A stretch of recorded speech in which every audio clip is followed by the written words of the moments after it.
नमस्कार मित्रों, क्या आपने कभी सोचा है कि भगवान अपने भक्तों के प्रेम को कितना महत्व देते हैं कि वे स्वयं उनके प्रेम के वश में हो जाते हैं। आइए सुनते हैं गोपियों के साथ भगवान श्री कृष्ण की रासलीला की यह पवित्र कथा। वृंदावन में एक समय शरद पूर्णिमा की रात्रि थी, जब चारों ओर चंद्रमा की शीतल चांदनी फैली हुई थी और वातावरण अत्यंत शांत और मनमोहक था। उसी समय भगवान ने अपनी मधुर बांसुरी बजाई। उनकी बांसुरी की ध्वनि इतनी मोहक और दिव्य थी कि उसे सुनकर वृंदावन की सभी गोपियां अपने अपने घरों से निकल पड़ीं। वे सब कुछ छोड़कर उस दिशा में चल दी जहां से बांसुरी की ध्वनि आ रही थी। जब वे भगवान के पास पहुंची तो उन्होंने उन्हें देखा और उनके हृदय में अपार प्रेम उमड़ पड़ा।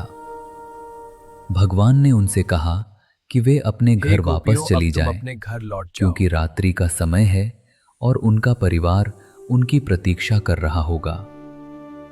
लेकिन गोपियों ने विनम्रता से कहा कि वे सब कुछ छोड़कर केवल भगवान के प्रेम में यहां आई हैं और अब उनके बिना वापस नहीं जा सकती।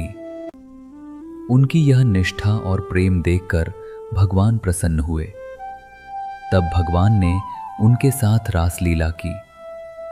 कहा जाता है कि भगवान ने अपने स्वरूप को अनेक रूपों में प्रकट किया, ताकि प्रत्येक गोपी को ऐसा अनुभव हो कि भगवान केवल उसके साथ ही हैं।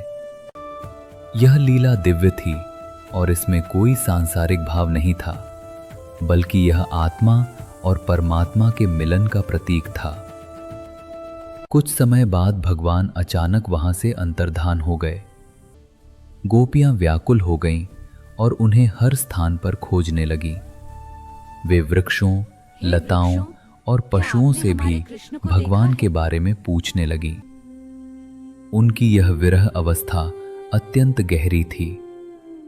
अंत में उनकी सच्ची भक्ति और प्रेम को देखकर भगवान पुनः प्रकट हुए और उन्हें दर्शन दिए। इस प्रकार भगवान ने यह दर्शाया कि जो भक्त सच्चे प्रेम और समर्पण के साथ उन्हें याद करता है, वे उसके प्रेम के अधीन हो जाते हैं और अंततः उसे अपने दर्शन अवश्य देते हैं। जय श्री कृष्ण।